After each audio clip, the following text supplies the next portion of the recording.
Selamat Pagi Indonesia masih dalam rangka menyambut Hari Kebangkitan Nasional besok pada tanggal 20 Mei yang akan kita rayakan. Dan juga nanti kurang lebih sepekan lagi kita akan menyambut bulan suci Ramadan. Bagaimana agar kedua hal ini bisa menjadi momentum bagi bangsa Indonesia untuk kembali merajut benang kebangsaan yang kemarin sempat tercerai-berai karena arus politik. Kita langsung membahasnya bersama narasumber di Selamat Pagi Indonesia. Ada pengasuh Pondok Pesantren Al-Mizan Majalengka, Bang Maman Imanul Haq. Bang Maman, selamat pagi, Bang Maman. Assalamualaikum. Selamat pagi, Mas Iqbal. Ya, kemudian kalau kita lihat ini kan kurang lebih seminggu lagi bulan suci Ramadan dan besok adalah Hari Kebangkitan Nasional. Saya mengutip sedikit pernyataan dari Ketua MUI Kiai Haji Ma'ruf Amin yang menyatakan bahwa sebenarnya kebangkitan ulama lah dulu yang menginspirasi kebangkitan nasional di Indonesia. Ini ada korelasinya bagaimana?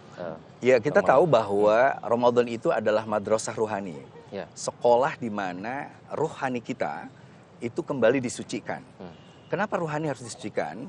Karena ada ucapan Rasulullah bahwa al-arwah junudun mutajannada. Ruhani-ruhani itu akan berkumpul dengan yang sesuai tabiatnya, karakternya.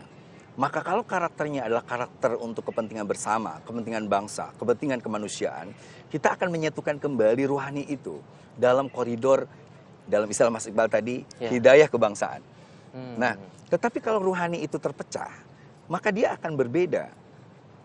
Kalau dia ternyata saling memusuhi karena tidak ada yang bisa menyatukan, maka dia akan terus saling curiga, saling menyebarkan fitnah, hoax, dan lain sebagainya. Ini relevan dengan kehidupan saat ini ya, Bang? Betul, makanya kebangkitan nasional ya? Yang diinisiasi oleh juga para ulama, para kiai, yang pertama itu menyatukan kembali jiwa kita.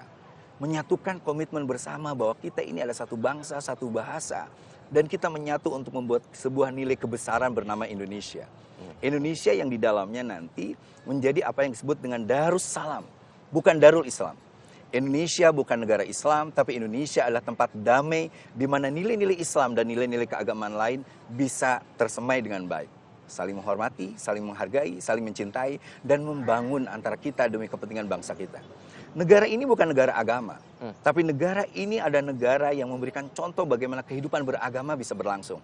Di sini Istiqlal, di sini ada katedral, kita walaupun beda agama, tapi kita saling menghormati, saling mencintai.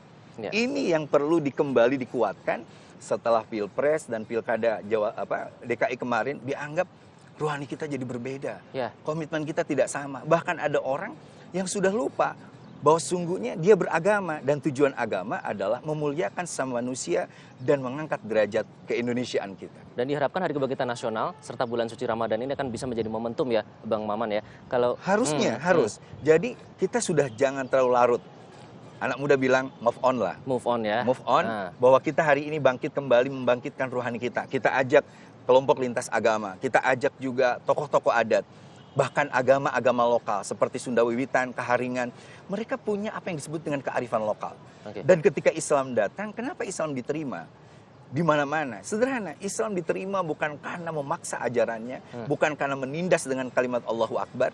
Islam diterima karena nilai kasih sayang dan penghormatannya kepada kearifan lokal. Innama bu'istu liutammima makarimal akhlak. Aku diutus bukan ingin menghilangkan kearifan yang ada, tapi untuk saling menyempurnakan. Saling mengisi, menghidupkan, saling mencintai di antara kita. Nah, menyambut bulan suci Ramadan ini mulai banyak doa bersama. Istighosah, zikir akbar, termasuk salah satunya nanti akan menghadirkan Bang Maman juga. Seberapa penting acara-acara seperti ini di tengah serbuan media sosial yang begitu masih banyak dipadati oleh hoax dan juga berita bohong yang provokatif, Bang Maman? Saya rasa sangat penting. Zikir kebangsaan yang kita gagas di Istiqlal dan dihadiri juga oleh Imam Besar Pak Nazaruddin. Ini untuk mengingatkan bahwa zikir itu mengingat Allah. Kita meyakini dengan ketuhanan yang Maha Esa bahwa Allah itu satu. Maka kita wajib bersatu. Allah itu tunggal, maka kita wajib manunggal walaupun kita berbeda. Kalau ada orang mengaku bahwa Allah itu Tuhannya, tapi dia mencaci maki saudara, bermusuhan dengan tetangga, tidak akur dengan sesama, kita pertanyakan tauhidnya. Keniscayaan tauhid adalah menerima orang lain yang berbeda.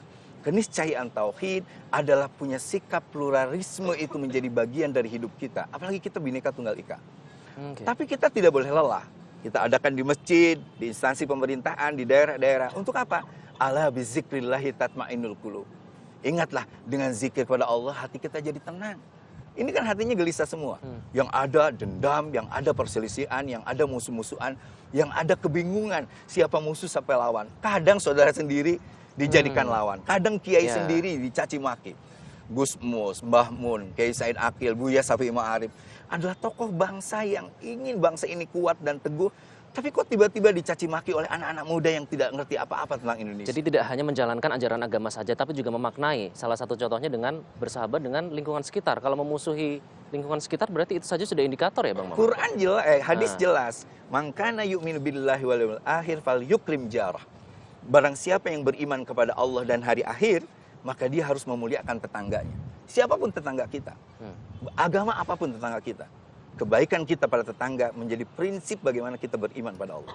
Bagaimana sih menyadarkan dari lingkungan terdekat Bang Maman? Karena kalau kita lihat polarisasi umat kemarin ini sempat terpecah belah karena sangat mudah sekali informasi disebarkan melalui handphone misalnya. Bagaimana memulai dari lingkungan terdekat? Saya rasa apa yang dilakukan oleh beberapa kementerian Jokowi, baik Menteri Sosial atau Mbak Puan, kembali ke keluarga. Keluarga yang maslahat. Beberapa lembaga di Nahdlatul Ulama membuat kembali. Kalau keluarganya kuat, masyarakatnya kuat, negaranya kuat. Maka kita mulai memberikan pemahaman kepada anak-anak kita tentang pentingnya hidup berbeda. Kita menguatkan kembali bahwa mencaci maki orang yang tidak sama dengan kita dilarang oleh agama. Termasuk juga guru yang tiba-tiba menyuruh orang untuk membenci orang yang berbeda. Guru itu harus sadar, dia orang tua. Jangan ngotori jiwa anaknya untuk membenci orang lain. Lingkungan keluarga penting, tapi pendidikan juga tidak kalah penting berarti? Ingat, sekolah itu institusi kedua setelah keluarga. Ya. Jadi kalau keluarganya tidak kuat, kita harus percaya ke sekolah. Makanya Menteri Pendidikan Nasional dan Kebudayaan, Menteri Dikti, itu harus mulai masuk ke sekolah, termasuk ke kampus. Agar jangan ada sekolah jadi tempat penyebaran kebencian. Apalagi harus dimulai sejak dini juga ya. Karena pikiran-pikiran itu merasuk pada saat anak mulai berkembang. Jangan kotori anak dengan pikiran dan jiwa yang penuh dengan kebencian. Itu pesannya. Oke, baik. Jadi tidak hanya keluarga, didukung oleh keluarga, tapi juga di lingkungan pendidikan, termasuk menyadarkan teman-temannya juga di sekolah ya, Bang Maman, kalau ada yang mulai terindikasi ikut aliran-aliran yang keras begitu ya? Betul-betul, termasuk juga di khutbah-khutbah Jumat, di majelis-majelis, di pengajian, jangan ada hate speech, jangan ada ujaran kebencian. Mimbar Jumat harus menjadi mimbar yang menebar kebaikan, bukan mimbar ghibah apalagi fitnah. Oke, itu kuncinya. Nah, ngomong-ngomong soal masjid, nanti kami akan hadirkan sudut pandang dari Imam Besar Masjid Istiqlal, Nazaruddin Umar. Kami akan hadirkan sesaat lagi, tetaplah di Selamat Pagi Indonesia.